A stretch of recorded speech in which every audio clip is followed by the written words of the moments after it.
ಕರ್ತನಲ್ಲಿ ಪ್ರೀತಿಯ ಸಹೋದರ ಸಹೋದರಿಗಳೇ, ನಿಮ್ಮೆಲ್ಲರಿಗೂ ತಂದೆಯ ದೇವ್ರ ನಾಮದಲ್ಲೂ ನಮ್ಮ ರಕ್ಷಕನಾದ ಯೇಸು ಕ್ರಿಸ್ತನ ನಾಮದಲ್ಲೂ ಪ್ರೀತಿಯನ್ನು ವಂದಿಸುತ್ತಾ, ಮತ್ತೊಂದು ಆವರ್ತಿ ತಂದೆಯ ದೇವರು ಈ ಬೆಳಗಿನ ಸಮಯದಲ್ಲಿ ಆತನ ಪಾದ ಬಳಿಯಲ್ಲಿ ಬಂದು ಆತನ ಸ್ತುತಿಸಿ ಆರಾಧಿಸುವಂತೆ ಕೊಟ್ಟಂಥ ಈ ಒಂದು ಕೃಪೆಯ ಸಮಯಕ್ಕಾಗಿ ನಾವು ದೇವರಿಗೆ ಕೃತಜ್ಞತೆಯನ್ನು ಸಲ್ಲಿಸೋಣ.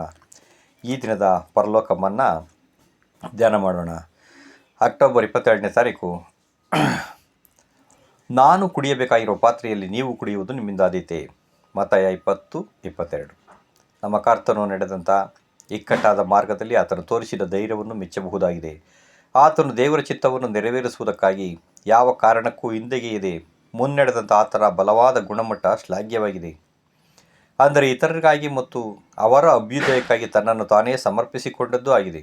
ಅಪೊಸ್ತಲರು ಆತನಲ್ಲಿ ಕಂಡಂಥ ಗಂಭೀರತೆ ಮತ್ತು ಆದರ್ಶಗಳು ಏನೆಂದರೆ, ಆತನಲ್ಲಿದ್ದಂಥ ಮಹಾದೀನತೆ ಮತ್ತು ಸೇವೆಯಿಂದ ಸಾಧಿಸಿದಂಥ ಜಯ. ಇದರಿಂದ ನಾವು ತಿಳಿಕೊಳ್ಳುವ ಪಾಠ ಏನೆಂದರೆ, ಆತನು ಕುಡಿದಂಥ ಪಾತ್ರೆಗಳಲ್ಲಿ ಆ ರೀತಿಯಲ್ಲಿ ನಾವು ಭಾಗಿಗಳಾಗಿರದೆ ಹೋದರೆ ಮಹಿಮೆಯುಳ್ಳ ಬರುವ ರಾಜ್ಯದಲ್ಲಿ ಸೇರಲು ಸಾಧ್ಯವಿಲ್ಲ ಎಂಬುದೇ. ಹೀಗಿರುವುದರಿಂದ ನಾವು ಎಲ್ಲವನ್ನೂ ನಷ್ಟವೆಂದೆಣಿಸಿ ಈ ಅನುಭವವನ್ನು ವಿಶೇಷತರವಾಗಿ ಪಡೆಯಲು ಪ್ರಯತ್ನಿಸೋಣ.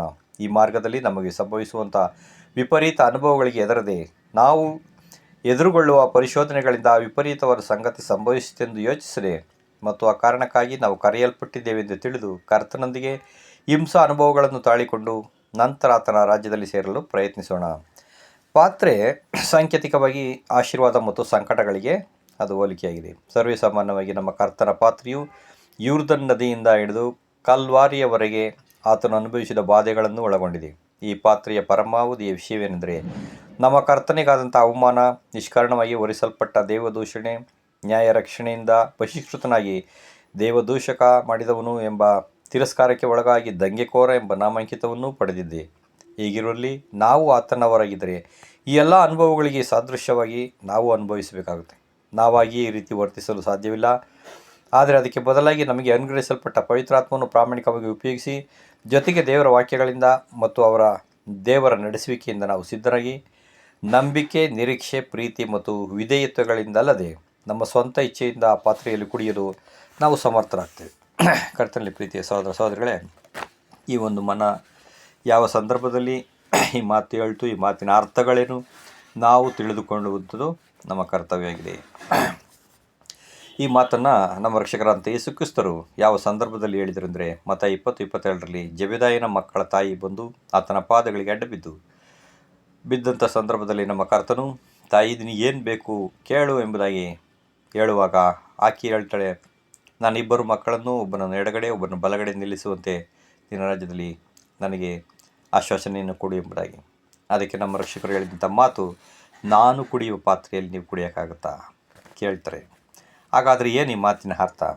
ಕ್ರಿಸ್ತನಲ್ಲಿ ಪ್ರೀತಿಯ ಸಹೋದರ ಸಹೋದರಿಗಳೇ, ಯೇಸು ಕ್ರಿಸ್ತರು ಒಂದು ಲೋಟ ನೀರು ಕುಡಿದ್ರೆ ಆ ಪಾತ್ರೆಯಲ್ಲಿ ನಾವು ಕುಡಿಯೋಕ್ಕಾಗಲ್ವಾ ಎನ್ನುವಂಥದ್ದು ಸಹಜವಾದಂಥ ಲಿಟ್ರಲ್ ಆದಂಥ ಅರ್ಥಗಳು. ಆದರೆ ಇದು ಆ ರೀತಿಯಾಗಿ ಬರೋದಿಲ್ಲ. ಅದೇನಪ್ಪ ಅಂತಂದರೆ, ಈ ಪಾತ್ರೆ ಅಂತ ನೋಡುವಾಗ ನಾವೀಗಾಗಲೇ ಓದಿದಂತೆ ಸಂಕಟಗಳು, ಕಷ್ಟಗಳಿಗೆ ಹೋಲಿಕೆಯಾಗಿದೆ. ಇದು ಹೇಗೆ ಅಂತ ನಾವು ನೋಡೋದಾದರೆ, ಯೇಸು ಕ್ರಿಸ್ತರೇ ಒಂದು ಕಡೆ ಇದರ ಬಗ್ಗೆ ಹೇಳಿದ್ದಾರೆ. ಯೋಹಾನ್ ಬರೆದಂಥ ಸುವಾರ್ತೆ 18ನೇ ಅಧ್ಯಾಯ 11ನೇ ವಾಕ್ಯದಲ್ಲಿ ಅವರೇ ಹೇಳ್ತಾರೆ. ಯಾವ ಸಂದರ್ಭದಲ್ಲಿ ಅಂದರೆ, ಮಲ್ಕನ ಕಿವಿಯನ್ನು ಪೇತ್ರನು ಕತ್ತರಿಸಿದಾಗ ಯೇಸು ಕ್ರಿಸ್ತರು ಹೇಳ್ತಾರೆ ಗೆತ್ಸೆಮನೆ ಹತ್ರ, ನಿನ್ನ ಕತ್ತಿಯನ್ನು ಓರೆಯಲ್ಲಿ ಹಾಕು, ತಂದೆ ಕೊಟ್ಟಿರುವಂಥ ಪಾತ್ರೆಯಲ್ಲಿ ನಾನು ಕುಡಿಯಬಾರ್ದು ಎಂಬುದಾಗಿ ಹೇಳ್ತಾರೆ. ಹಂಗಾರೆ ಯೇಸು ಕ್ರಿಸ್ತರು ಹೇಳಿದಂಥ ಮಾತಿನ ಅರ್ಥ, ಈ ಎಲ್ಲ ಕಷ್ಟಗಳನ್ನು ನಾನು ಅನುಭವಿಸಬೇಕು, ಇದೆಲ್ಲ ಕರ್ತನು ತಂದೆಯ ದೇವರು ನನಗೆ ಕೊಟ್ಟಿರುವಂಥ ಪಾತ್ರೆ, ಇದನ್ನು ನಾನು ಅನುಭವಿಸಲೇಬೇಕಲ್ವಾ ಅಂತ ಪೇತ್ರನಿಗೆ ಹೇಳಿದಂಥ ಮಾತು. ಹಂಗಾರೆ ಇಲ್ಲಿ ನಾವು ನೋಡುವಾಗ ನಮ್ಮ ಕರ್ತನಾದ ಯೇಸು ಕ್ರಿಸ್ತರು ಯಾವ ರೀತಿ ಬಾಧೆಗಳನ್ನು ಅನುಭವಿಸಿದನು, ಯಾತಕ್ಕೋಸ್ಕರ ಅನುಭವಿಸಿದರು, ಹೇಗೆ ಅನುಭವಿಸಿದರು, ನಮಗೂ ಆ ಪಾತ್ರೆಯನ್ನು ಕೊಟ್ಟಿದ್ದಾರೆ. ನಾವೆಲ್ಲರೂ ಆ ಒಂದು ಕರ್ತನ ಭೋಜನದಲ್ಲಿ ಪಾತ್ರೆಯಲ್ಲಿ ಕುಡಿತಾ ಇದ್ದೀವಿ, ಕೊಟ್ಟಿದ್ದಾರೆ ನಮಗೂ ಈ ಪಾತ್ರೆಯಲ್ಲಿ ತೆಗೆದುಕೊಂಡು ನೀವು ಕುಡೀರಿ ಎಂಬುದಾಗಿ. ಇವೆಲ್ಲ ಅರ್ಥಗಳನ್ನು ನಾವು ಧ್ಯಾನ ಮಾಡೋಣ. 2 ಕೊರಿಂಥ 1ನೇ ಅಧ್ಯಾಯ 5ನೇ ವಾಕ್ಯದಲ್ಲಿ ಹೇಳ್ತಾರೆ, ಕ್ರಿಸ್ತನ ನಿಮಿತ್ತವಾಗಿ ಹೇಗೆ ಹೇರಳವಾಗಿ ಬಾಧೆಗಳು ಉಂಟಾಗುತ್ತವೋ ಹಾಗೆ ಕ್ರಿಸ್ತನ ನಿಮಿತ್ತವಾಗಿ ಹೇರಳವಾಗಿ ಆದರಣೆಯೂ ಉಂಟಾಗ್ತವೆ. ಹಾಗಾದರೆ ಯೇಸು ಕ್ರಿಸ್ತರು ಅನುಭವಿಸಿದಂಥ ಬಾಧೆಗಳನ್ನು ನಾವು ಸಹಿತ ಅನುಭವಿಸುವಾಗ ನಮಗೆ ದುಃಖ ಆಗ್ಬೋದು, ಸಂತೋಷ ಇಲ್ಲ, ಆದರೂ ಅದರ ಹಿಂದೆ ನಮಗೆ ಹೇರಳವಾಗಿ ಆದರಣೆಗಳು ಸಿಗ್ತವೆ ಎಂಬುದಾಗಿ ಹೇಳಿದ್ದಾರೆ. ಯಾಕೆ ಅಂತಂದರೆ, ಆ ಪಾತ್ರೆಯಲ್ಲಿ ನಾವು ಕುಡಿಯದೆ ಹೋದರೆ ಯೇಸು ಕ್ರಿಸ್ತಂತರ ನಾವು ತಂದೆಯಂಥ ಆಶೀರ್ವಾದ ಹೊಂದ್ಕೊಳ್ಳಿಕ್ಕೆ ಸಾಧ್ಯ ಇಲ್ಲ. ಅಪೊಸ್ತಲರ ಕೃತ್ಯ 14:22 ಹೇಳ್ತಾರೆ, ನೀವು ಬಹು ಸಂಕಟಗಳನ್ನು ತಾಳಿ ದೇವರ ರಾಜ್ಯದಲ್ಲಿ ಪ್ರವೇಶ ಮಾಡಬೇಕು ಎಂಬುದಾಗಿ. ಹಲವಾರು ಜನ ಹೇಳ್ತಾರೆ ಕ್ರಿಸ್ತನನ್ನು ನಂಬಿದವರಿಗೆ ಕಷ್ಟ ಸಂಕಟಗಳು ಬರೋದೇ ಇಲ್ಲ ಎಂಬುದಾಗಿ. ಇದು ತಪ್ಪಾದ ಕಲ್ಪನೆ. ಕರ್ತನಲ್ಲಿ ಪ್ರೀತಿಯ ಸಹೋದರ ಸಹೋದರಿಗಳೇ, ಆತನ ಅಂಗಗಳಾಗಬೇಕು, ಆತನ ಹೆಜ್ಜೆ ಜಾಡಿನಲ್ಲಿ ನಡೆಯಬೇಕು ಅಂದರೆ ಆ ಒಂದು ಯೇಸು ಕ್ರಿಸ್ತರು ಅನುಭವಿಸಿದಂತೆ ನಮಗೂ ಕಷ್ಟಗಳನ್ನು ಬಂದೇ ಬರ್ತವೆ ಎಂಬುದಾಗಿ ನಾವು ವಾಕ್ಯದಲ್ಲಿ ಹಲವಾರು ರೀತಿಯಲ್ಲಿ ನೋಡ್ತೇವೆ. ಕ್ರಿಸ್ತನ ರೀತಿಯಲ್ಲಿ ನೀವು ಸಾಯದೆ ಹೋದರೆ, ಅನುಭವಿಸಿದೆ ಹೋದರೆ ಆತನ ಮಹಿಮೆಯಲ್ಲಿ ನೀವು ಪಾಲಿಲ್ಲ ಎಂಬುದಾಗಿ ಪೌಲರು ಅನೇಕ ಕಡೆ ಬರೆದಿದ್ದಾರೆ. ಆದರೆ ಅವರಷ್ಟು ನಮಗೆ ಕಷ್ಟಗಳನ್ನು ಕೊಡಲ್ಲ, ನೀವು ಸಹಿಸುವಷ್ಟು ಶೋಧನೆ ಹೊರತು ಮಿಕ್ಕಾದ ಶೋಧನೆ ಕೊಡಲ್ಲ ಎಂಬುದಾಗಿ ಹೇಳಿದ್ದಾರೆ. ಆದರೆ ನಮ್ಮ ರಕ್ಷಕರಂತ ಯೇಸು ಕ್ರಿಸ್ತರು ಯಾವ್ಯಾವ ರೀತಿಯಲ್ಲಿ ಅನುಭವಿಸಿದ್ರು ಅಂದರೆ ಫಿಲಿಪ್ಪಿ 2:7-8 ನಾವು ನೋಡ್ತೀವಿ. ದೇವ ಸ್ವರೂಪನಾಗಿದ್ದರು, ದೇವರಿಗೆ ಸರಿ ಸಮಾನನಾಗಿದ್ದೇನೆಂಬತಕ್ಕಂಥ ಆ ಪದವಿಯನ್ನು ಬಿಡಲೊಲ್ಲನೆಂದೆಣಿಸಿ ದಾಸನ ರೂಪವನ್ನು ಧರಿಸಿಕೊಂಡು ಮನುಷ್ಯರಿಗೆ ಸದೃಶನಾದನು. ಆ ಕಾಲದಲ್ಲಿ ಮನುಷ್ಯನಾಗಿ ಕಾಣಿಸಿಕೊಂಡರು, ತನ್ನನ್ನು ತಗ್ಗಿಸಿಕೊಂಡು ಶಿಲುಬೆಯ ಮರಣವನ್ನು ಹೊಂದುವಷ್ಟು ವಿಧೇಯರಾಗ್ಬಿಟ್ರು. ನೋಡಿದ್ರ ಯಾವ ರೀತಿಯಾಗಿ ತ್ಯಾಗವನ್ನು ಮಾಡಿದ್ರು, ತನಗಿರುವಂಥ ಆಶೆ ಆಕಾಂಕ್ಷೆಗಳನ್ನು ಅಧಿಕಾರಗಳನ್ನು ತ್ಯಾಗ ಮಾಡಿದ್ರು, ತನ್ನನ್ನು ತಗ್ಗಿಸಿಕೊಂಡ್ರು. ಆ ರೀತಿಯಾಗಿದ್ದರಿಂದಲೇ ಪರಲೋಕಗಳಲ್ಲಿ ಎಲ್ಲ ಅಧಿಕಾರವೂ ನನಗೆ ಕೊಡಲ್ಪಟ್ಟಿದೆ ಅಂತ ಕೊನೆಯಲ್ಲಿ ಜಯ ಹೊಂದಿದವರಾಗಿ ಹೇಳಿದರು. ಮರಣವೇ ನಿನ್ನ ಜಯವೆಲ್ಲಿ, ಪಾತಾಳವೇ ನಿನ್ನ ಕೊಂಡಿಯಲ್ಲಿ, ವಿಷದ ಕೊಂಡಿಯಲ್ಲಿ, ಯಾವ ರೀತಿಯಾಗಿ ಪಾತಾಳವನ್ನು ಜಯಿಸಿದ್ರು ಎಂಬುದಾಗಿ ನಾವು ನೋಡ್ತೀವಿ. ಕರ್ತನಲ್ಲಿ ಪ್ರೀತಿಯ ಸಹೋದರ ಸಹೋದರಿಗಳೇ, ಈ ರೀತಿ ನಾವು ಜಯವನ್ನು ಹೊಂದಬೇಕಾದ್ರೆ ಯೇಸು ಕ್ರಿಸ್ತರ ಥರ ನಾವೆಲ್ಲರೂ ಆ ಒಂದು ಶಿಲ್ಬೆಯನ್ನು, ಕಷ್ಟವನ್ನು, ಸಂಕಟಗಳನ್ನು ಅನುಭವಿಸಲೇಬೇಕಾಗಿದೆ. ಅವರು ಕೊಟ್ಟಂಥ ಪಾತ್ರೆಯಲ್ಲಿ ನಾವು ಕುಡಿಯಲೇಬೇಕಾಗಿದೆ. ಆದ್ದರಿಂದ ನಮ್ಮ ರಕ್ಷಕನನ್ನು ನಾವು ಅನುಸರಿಸೋಣ. ಹಾಗೆ ಇಬ್ರಿ 5:7-8 ನೋಡ್ತೀವಿ. ಕ್ರಿಸ್ತನು ತಾನು ಭೂಲೋಕದೊಳಗಿದ್ದಾಗ ಮರಣಕ್ಕೆ ತಪ್ಪಿಸಿ ಕಾಪಾಡುವ ಆತನಿಗೆ ಬಲವಾಗಿ ಕೂಗುತ್ತಾ, ಕಣ್ಣೀರು ಸುರಿಸುತ್ತಾ, ಪ್ರಾರ್ಥನೆ ವಿಜ್ಞಾಪನೆಗಳನ್ನು ಸಲ್ಲಿಸುತ್ತಾ ದೇವರ ಮೇಲಿನ ಭಯಭಕ್ತಿಯಿಂದ ಕೇಳಲ್ಪಟ್ಟನು. ಮಗನಾಗಿದ್ದರೂ ಅನುಭವಿಸಿದ ಬಾಧೆಗಳಿಂದ ವಿಧೇಯತೆಯನ್ನು ಕಲಿತುಕೊಂಡರು. ಈ ಬಾಧೆಗಳು, ಕಷ್ಟಗಳು ನಮಗೆ ಯಾಕೆ ಎಂಬುದಾಗಿ ಪ್ರಶ್ನೆಯನ್ನು ನೀವು ಕೇಳುವುದಾದರೆ ವಚನಗಳು ಹೇಳ್ತವೆ, ಮಗನಾಗಿದ್ದರೂ ಬಾಧೆಯನ್ನು ಅನುಭವಿಸಿ ಬಾಧೆಗಳ ಮುಖಾಂತರನೇ ವಿಧೇಯತೆಯನ್ನು ಕಲಿತುಕೊಂಡ್ರು. ಹಾಗಾದರೆ ನಾವು ದೇವರ ಮಕ್ಕಳಾಗಬೇಕಾದ್ರೆ ನಿಜವಾಗಿ ನಮಗೆ ಬರುವಂಥ ಕಷ್ಟ ಸಂಕಟಗಳಲ್ಲಿ ವಿಧೇಯತೆಯನ್ನು ಕಲಿತುಕೊಂಡು ದೇವರಿಗೆ ಒಳಪಡಬೇಕು, ವಾಕ್ಯಕ್ಕೆ ವಿಧೇಯರಾಗಬೇಕೆಂಬತಕ್ಕಂಥ ಸಂದರ್ಭ, ಉದ್ದೇಶ ಇದನ್ನು ಇಟ್ಟುಕೊಂಡು ದೇವರು ನಮಗೆ ಕಷ್ಟ ಸಂಕಟಗಳನ್ನು ಪರೀಕ್ಷೆಗಳಿಗೋಸ್ಕರ ಕೊಡ್ತಾರೆ ಎಂಬುದಾಗಿ ನಾವು ಅರ್ಥ ಮಾಡ್ಕೊಳ್ಬೇಕು. ಕರ್ತನಲ್ಲಿ ಪ್ರೀತಿಯ ಸಹೋದರ ಸಹೋದರಿಗಳೇ, ಹೆಂಗೆ ಯೇಸು ಕ್ರಿಸ್ತರು ಸಕಲ ರೀತಿಯಲ್ಲಿಯೂ ನಮಗೋಸ್ಕರ ಅವರು ಅನುಭವಿಸಿದರು, ಎಲ್ಲ ರೀತಿಯಲ್ಲಿ ಅವರು ಸಹಿಸಿಕೊಂಡ್ರು, ವಿಧೇಯನಾದರು, ಎಲ್ಲ ಅಧಿಕಾರಗಳನ್ನು ಪಡ್ಕೊಂಡ್ರು, ಅದೇ ರೀತಿಯಲ್ಲಿ ನಾವು ಎಲ್ಲವನ್ನ ಇದು ಮಾಡಬೇಕು ಎಂಬುದಾಗಿ ನಾವು ನೋಡ್ತೀವಿ. ಹಾಗಾದರೆ ಯೇಸು ಕ್ರಿಸ್ತರು ಯಾವುದೇ ರೀತಿಯಲ್ಲಿ ಗುಣಗುಟ್ಟಲಿಲ್ಲ.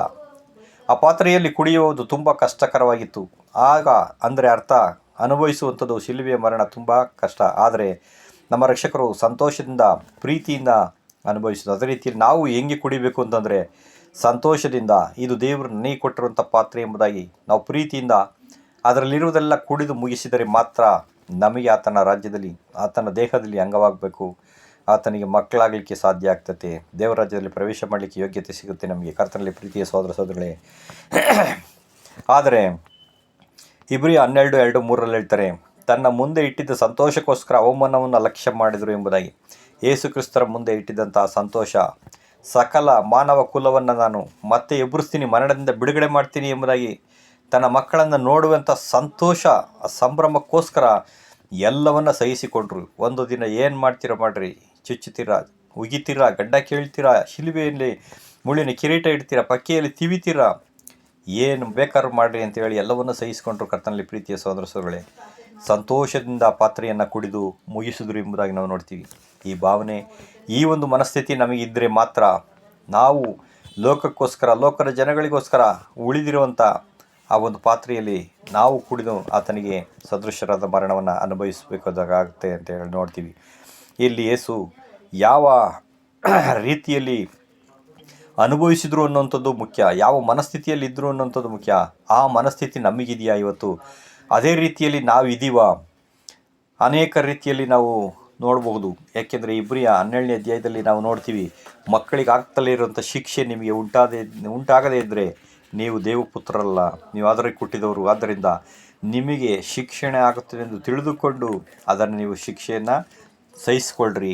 ಯಾಕೆಂದರೆ ದೇವರಿಂದ ಶಿಕ್ಷಣ ಹೊಂದದಂಥ ಮಕ್ಕಳು ಯಾರಿದ್ದಾರೆ ಎಲ್ರಿಗೂ ದೇವರು ಒಳ್ಳೇದು ಮಾಡೋಕ್ಕೋಸ್ಕರ ಒಳ್ಳೇದು ಕೊಡೋದಕ್ಕೋಸ್ಕರ ತಾತ್ಕಾಲಿಕವಾದಂಥ ಈ ಒಂದು ಶಿಕ್ಷೆಯನ್ನು ಕೊಟ್ಟು ನಮ್ಮನ್ನು ಅದರಲ್ಲಿ ಆದರಣೆಯನ್ನು ಸಮಾಧಾನವನ್ನು ಸಂತೋಷವನ್ನು ಮಿಗಿಲಾದಂಥ ಕೃಪಾವರಗಳನ್ನು ಕೊಟ್ಟು ನಮ್ಮನ್ನು ನಡೆಸ್ತಾರೆ. ನಮ್ಮ ಸನ್ನಿಧಿಯಲ್ಲಿ ಇರ್ತಾರೆ. ನಮ್ಮ ಹತ್ತಿರ ಇರ್ತಾರೆ. ಯುಗದ ಸಮಾಪ್ತಿಯವ್ರಿಗೆ ನಾನು ನಿಮ್ಮ ಜೊತೆ ಇದ್ದೀನಿ ಅಂತ ವಾಗ್ದಾನ ಮಾಡಿದರೆ ಇಂಥ ದೇವರು ನಮ್ಮ ಜೊತೆಯಲ್ಲಿರುವಾಗ ಯಾವ ಕಷ್ಟ ಸಂಕಟಗಳಿಗೆ ಎದುರುವಂಥ ಅವಶ್ಯಕತೆ ನಮಗಿಲ್ಲ. ನಾವು ಸಾಕ್ಷಿಗಳಾಗಿರಬೇಕು, ಬೆಳಕಾಗಿರಬೇಕು.